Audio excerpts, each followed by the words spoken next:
আসসালামু আলাইকুম। 2024 সালের এইচএসসি পরীক্ষার্থীদের জন্য আজকের এই ক্লাস এবং একাদশ শ্রেণীর কোর্স ফাইনাল পরীক্ষার্থীদের জন্য আজকের এই ভিডিও বা ক্লাস।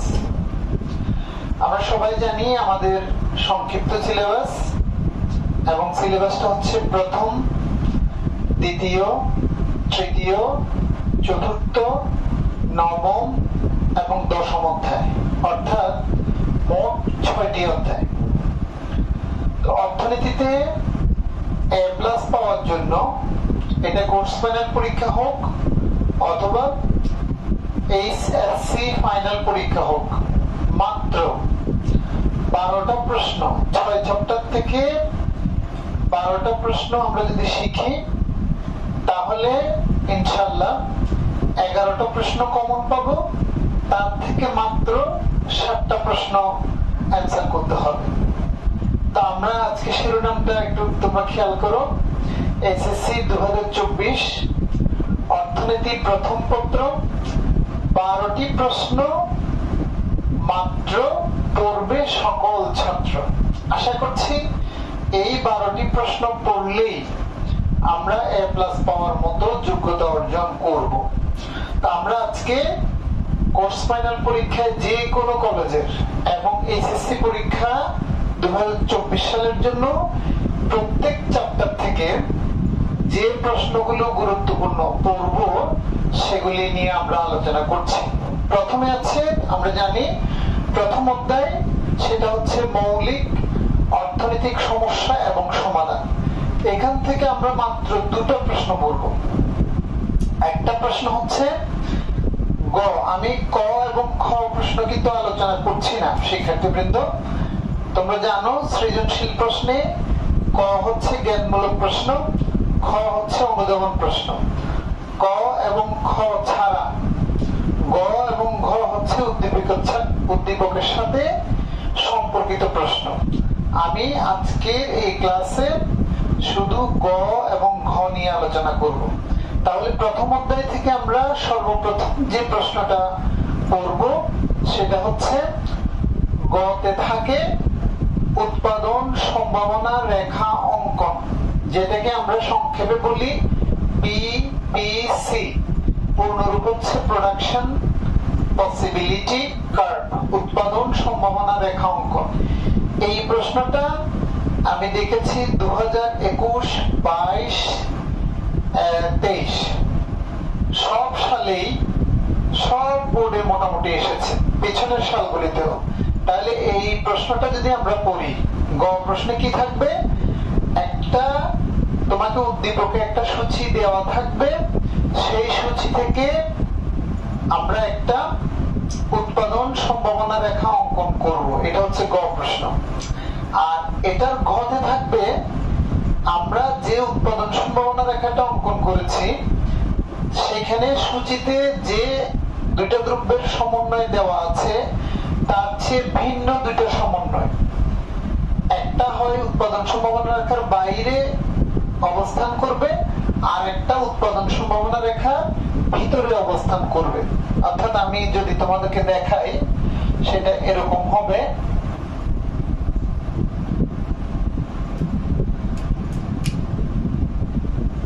এটা একটা উৎপাদন সম্ভাবনা রেখা, তোমরা জানো।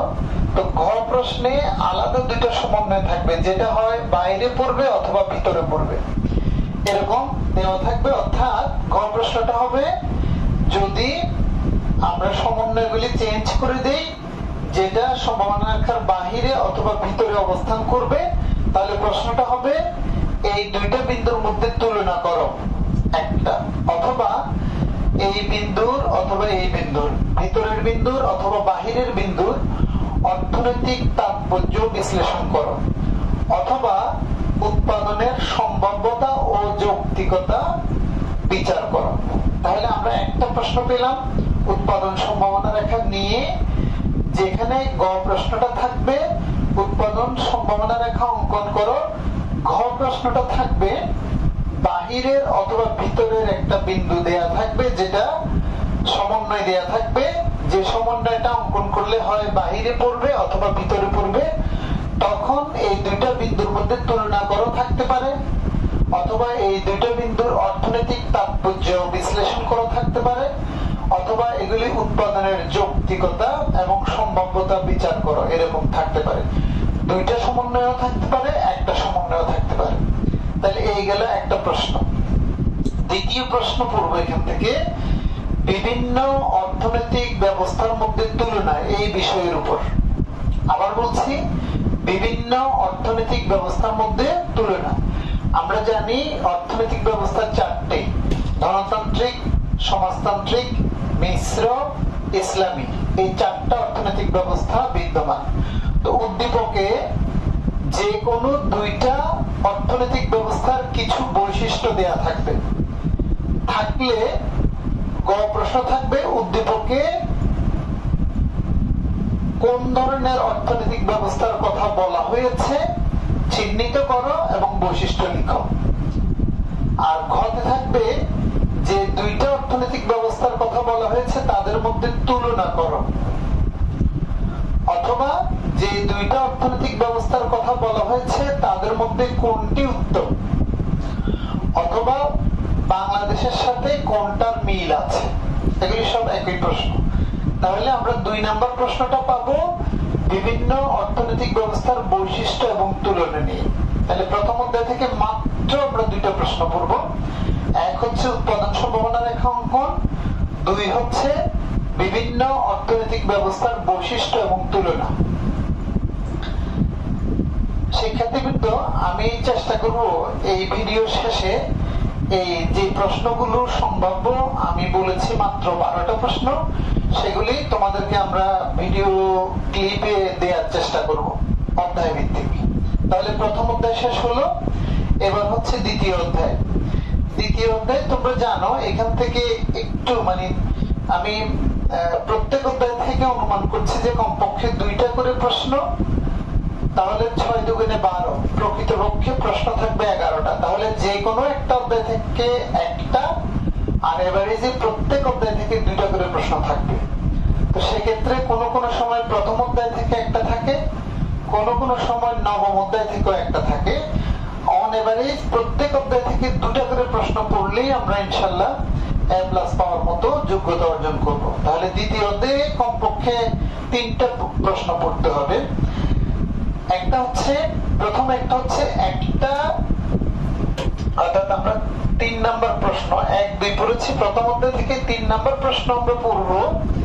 একটা চাহিদা সমীকরণ অথবা যোগান সমীকরণ দেওয়া থাকবে, এরকম QD সমান 10 - 2p, অথবা QS সমান -5 + 4p, এরকম যে কোনো একটা দেওয়া থাকবে, এইটা অথবা এটা দেওয়া থাকার পরে তোমার কাছে প্রশ্ন করবে উদ্দীপক থেকে একটি চাহিদা সূচি তৈরি করো, অথবা যোগান সূচি তৈরি করো, অথবা চাহিদা রেখা অঙ্কন করো, যোগান রেখা অঙ্কন করো।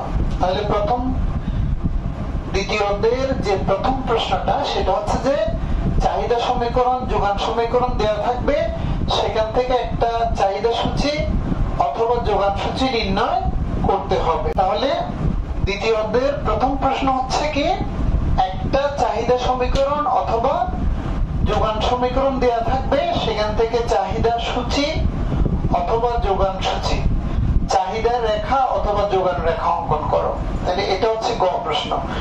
ঘতে থাকবে স্থিতিস্থাপকতার ভিত্তিতে দ্রব্যের প্রকৃতি সম্পর্কে মন্তব্য করো।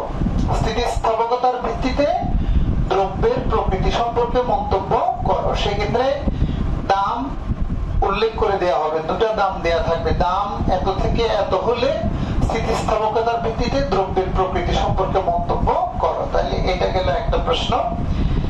তারপরে 4 নম্বর প্রশ্ন, অর্থাৎ দ্বিতীয় অধ্যায়ের 2 নম্বর প্রশ্ন যেটা, সেটা হচ্ছে যে একই সাথে এরকম 2টা সমীকরণ দেওয়া থাকবে, একটা না 2টা। QD একটা সমীকরণ দেওয়া থাকবে, QS একটা সমীকরণ দেওয়া থাকবে। এই 2টা সমীকরণ দেওয়া থাকলে গ প্রশ্ন হবে ভারসাম্য দাম ও পরিমাণ নির্ণয় করো। ভারসাম্য দাম ও পরিমাণ নির্ণয় করো। আর ঘ প্রশ্ন থাকবে দামের পরিবর্তনে, অর্থাৎ ভারসাম্য দাম যা হয়েছে তার চেয়ে বেশি অথবা কম একটা দাম দেওয়া থাকবে, সে অবস্থায় ভারসাম্যের উপর কি প্রভাব পড়বে, অথবা বাজার পরিস্থিতি ব্যাখ্যা করো, বাজারে কি প্রভাব পড়বে। তাহলে 2 নম্বর প্রশ্ন হচ্ছে ভারসাম্য দাম নির্ণয়, আর হচ্ছে দামের পরিবর্তনে ভারসাম্যের উপর কি প্রভাব পড়বে। তাহলে প্রথমটা আমরা পড়েছি চাহিদা রেখা অঙ্কন, স্থিতিস্থাপকতা নির্ণয়। দ্বিতীয়টা পড়েছি আমরা ভারসাম্য দাম ও পরিমাণ নির্ণয়, এরপর হচ্ছে যে ভারসাম্যের উপর কি প্রভাব পড়বে, ক ঘ। এবার হচ্ছে দ্বিতীয় অধ্যায় থেকে 3 নম্বর প্রশ্ন বা মোট, যেটা আমরা নাম্বারিং এর ক্ষেত্রে 5 নাম্বার বলবো, সেটা হচ্ছে একটা সূচি দেওয়া থাকবে, সেটা মোট উপযোগ সূচি হতে পারে, প্রান্তিক উপযোগ সূচি হতে পারে। এই সূচি দেওয়া থাকতে পারে, অথবা এটা আমরা তথ্য আকারেও পেতে পারি, সূচি অথবা তথ্য, অর্থাৎ বর্ণনামূলক ভাবেও সূচির বক্তব্যটা থাকতে পারে। আমি এই প্রশ্নগুলো নিয়ে ইন্ডিভিজুয়ালি কমপক্ষে আরো 2-3টা ক্লাস দিব, প্রশ্নগুলি সলভ করে তোমাদেরকে দেখাবো। আপাতত আজকে সাজেশন ভিত্তিক আলোচনা করছি। তাহলে আমাদের 3 নম্বর প্রশ্ন হচ্ছে কি, একটা টোটাল ইউটিলিটি টিইউ দেওয়া থাকবে, সেখান থেকে এমইউ বের করতে বলবে, অথবা মার্জিনাল ইউটিলিটি এমইউ দেওয়া থাকবে, সেখান থেকে টিইউ বের করতে বলবে। তাহলে গ প্রশ্ন হচ্ছে যে মোট উপযোগ অথবা প্রান্তিক উপযোগ সূচি তৈরি করো কিংবা রেখা অঙ্কন করো। আর ঘতে গিয়ে হচ্ছে মোট ও প্রান্তিক উপযোগের মধ্যে সম্পর্ক ব্যাখ্যা করো। তাহলে এই গেল দ্বিতীয় অধ্যায়। তাহলে আমরা মোট 5টা প্রশ্ন পেলাম। আমি আবারও বলছি, আমরা প্রশ্নগুলি ভিডিও শেষে তোমাদেরকে মানে এই ক্লাসের শেষে ক্লিপ আকারে দেওয়ার চেষ্টা করব। তৃতীয় অধ্যায় থেকে আমরা অ্যাজ ইউজুয়াল 2টা প্রশ্ন করব। সেম আমরা এখানে যেরকম মোট উপযোগ থেকে প্রান্তিক উপযোগ, দ্বিতীয় অধ্যায়ের প্রশ্নটা হচ্ছে মোট উৎপাদন, টোটাল প্রোডাকশন থেকে মার্জিনাল প্রোডাকশন, অর্থাৎ মোট উৎপাদন থেকে প্রান্তিক উৎপাদন, অথবা প্রান্তিক উৎপাদন থেকে মোট উৎপাদন বের করতে বলবে, অথবা রেখা অঙ্কন করতে বলবে। আচ্ছা, তাহলে 3 নম্বর প্রশ্ন তৃতীয় অধ্যায়ের প্রথম প্রশ্ন বা মোট, এটা 6 নম্বর প্রশ্ন। সেটা কি, সেটা হচ্ছে যে মোট বা প্রান্তিক উৎপাদন সূচি বা রেখা অঙ্কন করো। আর ঘতে গিয়ে হবে মোট ও প্রান্তিক উৎপাদন সূচির এর মধ্যে সম্পর্ক, এটাও থাকতে পারে, অথবা থাকতে পারে উদ্দীপকে কোন বিধি কার্যকর আছে, কোন বিধি কার্যকর আছে ব্যাখ্যা করো, অথবা থাকতে পারে উদ্দীপকের বিধিটি কৃষি ছাড়া আর কোন কোন ক্ষেত্রে কার্যকর হয়, অথবা থাকতে পারে উদ্দীপকের বিধিটি কৃষি ক্ষেত্রে বিশেষভাবে কার্যকর হয় কেন। তাহলে উৎপাদন বিধি, অর্থাৎ এই তৃতীয় অধ্যায়ের প্রথম প্রশ্নটা হচ্ছে উৎপাদন বিধি নিয়ে, বিশেষ করে ক্রম হ্রাসমান প্রান্তিক উৎপাদন বিধি নিয়ে। তারপরে 2 নম্বর প্রশ্ন হচ্ছে তৃতীয় অধ্যায়ের থেকে 2 নম্বর যে প্রশ্নটা আসবে সেটা হচ্ছে যে টিসি অর্থাৎ টোটাল কস্ট বা মোট খরচ, এসি এভারেজ কস্ট বা গড় খরচ, এমসি প্রান্তিক মার্জিনাল কস্ট বা প্রান্তিক খরচ, রেখা অঙ্কন করো অথবা সূচি নির্ণয় করো। উদ্দীপকে কিছু তথ্য দেওয়া থাকবে, সেখান থেকে টিসি রেখা অঙ্কন করো বলবে, বা টিসি সূচি নির্ণয় করো বলবে, এসি রেখা অঙ্কন করো বলবে, অথবা এসি সূচি নির্ণয় করো, এমসি সূচি নির্ণয় করো, বা এমসি রেখা অঙ্কন করো। তাহলে এটা একটা। আর ঘতে গিয়ে থাকবে এসি ও এমসি এর মধ্যে সম্পর্ক, এসি ও এমসি এর মধ্যে সম্পর্ক ব্যাখ্যা করো। কোথাও কোথাও মানে আমরা যখন এই প্রশ্নগুলো আলোচনা করব তখন দেখাবো, কোথাও কোথাও এএফসি রেখার আকৃতি বিশ্লেষণ করো, অঙ্কন করো, এরকমও থাকে। তো আমরা এগুলি আলোচনা করার সময় দেখবো টিসি সমান হচ্ছে যে টিএফসি প্লাস টিবিসি, এসি সমান হচ্ছে এএফসি প্লাস এবিসি। তো সেখান থেকে আমরা পর্যায়ক্রমে এটাও পাবো। তাহলে এখন 3 নম্বর যে প্রশ্নটা, তৃতীয় অধ্যায়ে 2 নম্বর যে প্রশ্নটা, সেটা হচ্ছে কি মোট খরচ, গড় খরচ, প্রান্তিক খরচ, রেখা বা সূচি নির্ণয় করে, এটা গতে। আর ঘতে এসে হচ্ছে গড় খরচ রেখার আকৃতি বিশ্লেষণ করো, অথবা হচ্ছে মন্তব্য করো, অথবা গড় ও প্রান্তিক খরচের মধ্যে সম্পর্ক নির্ণয় করো। তাহলে গেল তৃতীয় অধ্যায়। এবার আসছি আমরা চতুর্থ অধ্যায়। মাত্র দুটি প্রশ্ন পড়লেই চতুর্থ অধ্যায় থেকে হবে। একটা হচ্ছে চতুর্থ অধ্যায়ের 1 নম্বর প্রশ্ন হচ্ছে, একটা চিত্র দেয়া থাকবে, এরকম হয় একচেটিয়া বাজারের, আর একটা হচ্ছে যদি এ আর এবং এম আরটা আলাদা হয়, ডান দিকে নিম্নগামী হয়, এটা একচেটিয়া বাজার। আর যদি এ আর ইকুয়াল টু এম আর হয়, এটা পূর্ণ প্রতিযোগিতামূলক বাজার। এখানে এসি রেখাও থাকবে, এমসি রেখাও থাকবে, এরকম থাকবে। অর্থাৎ একটা চিত্র দেয়া থাকবে বাজার ভারসাম্যের। সেখান থেকে গ প্রশ্ন হচ্ছে, উদ্দীপক থেকে মুনাফার পরিমাণ অথবা ক্ষতির পরিমাণ নির্ণয় করো। তাহলে কি বললাম, চিত্র একটা দেয়া থাকবে একচেটিয়া বাজারের অথবা পূর্ণ প্রতিযোগিতামূলক বাজারের। গ প্রশ্ন হচ্ছে, উদ্দীপক থেকে মুনাফা বা ক্ষতির পরিমাণ নির্ণয় করো। অথবা কোথাও থাকে মোট লাভ, মোট আয়, মোট ব্যয় নির্ণয় করো, মোট মুনাফা নির্ণয় করো। এটা মুনাফা নির্ণয় করার সময় আমাদেরকে মোট আয় মোট ব্যয় নির্ণয় করতে হবে। তাহলে মুনাফা নির্ণয় করো যে প্রশ্ন, মোট আয় মোট ব্যয় নির্ণয় করো একই প্রশ্ন।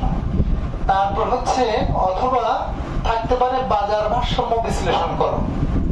এটাও একই, বাজার ভারসাম্য বিশ্লেষণ করতে বললেও আমাদেরকে মুনাফা বা ক্ষতির পরিমাণ নির্ণয় করতে হবে। আমরা জানি এই বাজারে 3 ধরনের ভারসাম্য আছে। অস্বাভাবিক মুনাফা, যেখানে মোট আয় বেশি মোট ব্যয় কম। স্বাভাবিক মুনাফা, যেখানে মোট আয় মোট ব্যয় পরস্পর সমান। এবং লোকসান, যেখানে মোট ব্যয় বেশি মোট আয় কম। তাহলে বাজার ভারসাম্য বিশ্লেষণ করো বললেও আমাদেরকে মুনাফা বা ক্ষতি নির্ণয় করতে হবে। তাহলে আমাদের বাজার থেকে সবচেয়ে সহজ এবং ইম্পর্টেন্ট যে কোশ্চেন, সেটা হচ্ছে একটা চিত্র দেওয়া থাকবে, সেখান থেকে আমরা কি করব, মোট মুনাফার পরিমাণ নির্ণয় করব বা ক্ষতির পরিমাণ নির্ণয় করব, অথবা বাজার ভারসাম্য ব্যাখ্যা করব। এটা একই প্রশ্ন। এবার 2 নম্বর যে প্রশ্নটা হচ্ছে, বিভিন্ন বাজারের মধ্যে তুলনা বা বৈশিষ্ট্য। আমাদের এখানে বেসিক্যালি বাজার হচ্ছে দুইটা। একটা হচ্ছে পূর্ণ প্রতিযোগিতামূলক বাজার, আর হচ্ছে অপূর্ণ প্রতিযোগিতামূলক বাজার। পূর্ণ প্রতিযোগিতামূলক বাজারের মধ্যে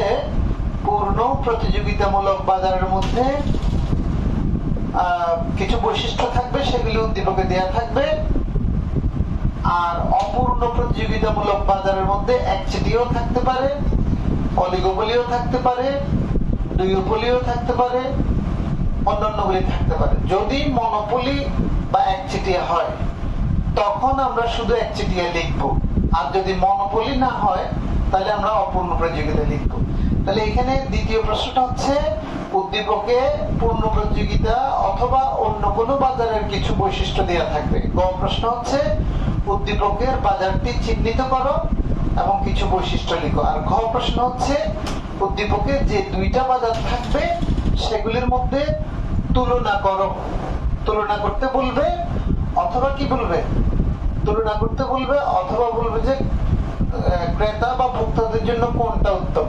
তো আমরা প্রশ্নের সলিউশনে আমি যাব আরেকটা ক্লাসে, তখন আমরা আলোচনা করব। সলিউশনটা হচ্ছে মানে কোনটা উত্তম, পূর্ণ প্রতিযোগিতা সবসময় উত্তম, সেটা আমরা পরে আলোচনা করব।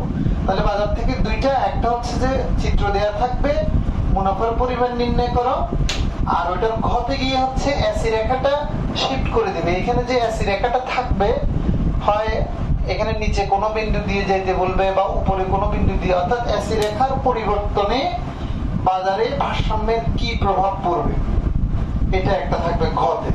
আর আরেকটা প্রশ্ন হচ্ছে, দুইটা অর্থনৈতিক ব্যবস্থার বৈশিষ্ট্য দেয়া থাকবে উদ্দীপকে।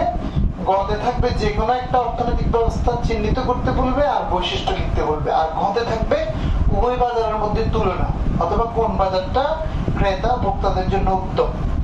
এবার আমরা চলে যাই লাস্ট নবম অধ্যায়ে। নবম অধ্যায় থেকে আমরা মাত্র 2টা প্রশ্ন পড়বো, আশা করি কমন পড়বে। দুইটার মধ্যে একটা হবে ভারসাম্য জাতীয় আয় বা জিএনপি বা জিএনআই নির্ণয় করো। ভারসাম্য জাতীয় আয়, জিএনপি, জিএনআই নির্ণয় করো। তো সেক্ষেত্রে আমাদেরকে উদ্দীপকে সি দেয়া থাকবে এরকম, একটা সি সমীকরণ দেয়া থাকবে, আই দেয়া থাকবে, জি দেয়া থাকবে, এক্স ও দেয়া থাকবে, এম ও দেয়া থাকবে। সি হচ্ছে ভোগ ব্যয়, আই হচ্ছে বিনিয়োগ ব্যয়, জি হচ্ছে সরকারি ব্যয়, এক্স হচ্ছে রপ্তানি আয়, এম হচ্ছে আমদানি ব্যয়। এগুলি প্রতীক দিয়েও দেয়া থাকতে পারে, অথবা বাংলায়ও বলতে পারে যে ভোগ ব্যয় এত এরকম, অথবা ভোগ ব্যয়ের একটা সমীকরণে দেয়া থাকতে পারে। হোয়াটএভার ইট ইজ, এটা আমরা সলিউশনে গেলে তখন আলোচনা করব। তাহলে প্রশ্নটা হচ্ছে কি, এরকম তথ্য দেওয়া থাকলে সেখান থেকে গ প্রশ্ন হচ্ছে ভারসাম্য জাতীয় আয় বা জাতীয় আয় বা মোট জাতীয় উৎপাদন নির্ণয় করো, এটা গ। ঘতে হচ্ছে আই অথবা জি অথবা এক্স অথবা এম, বিশেষ করে এই দুইটা। আই হচ্ছে বিনিয়োগ ব্যয়, জি হচ্ছে সরকারি ব্যয়, গভর্নমেন্ট এক্সপেন্ডিচার। এই দুইটাকে পরিবর্তন করলে, কখনো বলে দ্বিগুণ করলে, কখনো বলে অর্ধেক করলে, কখনো 50 বাড়লে, এরকম চেঞ্জ বলে। দুটাকে পরিবর্তন করা হলে জাতীয় আয়ের উপর কি প্রভাব পড়বে বা অর্থনীতিতে কি প্রভাব পড়বে। তাহলে গ হচ্ছে ভারসাম্য জাতীয় আয় নির্ণয় করো, গ হচ্ছে আই জি চেঞ্জ করলে জাতীয় আয়ের উপর বা ভারসাম্য জাতীয় আয়ের উপর কি প্রভাব পড়বে অথবা অর্থনীতিতে কি প্রভাব পড়বে। তাহলে এটা গেল নবম অধ্যায়। এবং সর্বশেষ দশম অধ্যায় থেকে আমরা দুটো নিচ্ছি। তাহলে আমাদের মোট চ্যাপ্টার হচ্ছে 6টা। প্রত্যেক চ্যাপ্টার থেকে আমরা দুটো করে নিয়েছি, এক্সেপ্ট দ্বিতীয় অধ্যায়। দ্বিতীয় অধ্যায় থেকে 3টা দিয়েছি আমরা। তাহলে দশম অধ্যায়ের যে প্রশ্নটা আমরা আলোচনা করব সেটা হচ্ছে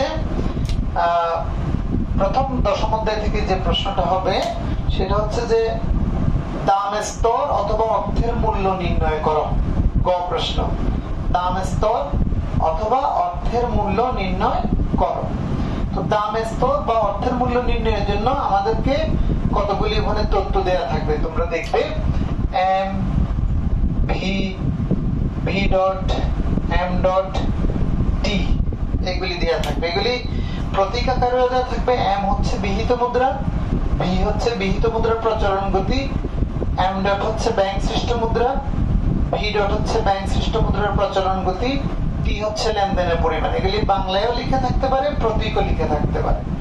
থাকার পরে উদ্দীপক দেয়া থাকার পরে গ প্রশ্ন হবে উদ্দীপক থেকে দাম স্তর নির্ণয় করো অথবা অর্থের মূল্য নির্ণয় করো।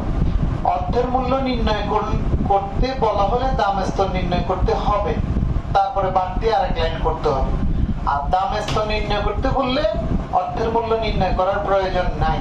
ওকে, তাহলে এটা হচ্ছে গ প্রশ্ন। ঘতে কি হবে?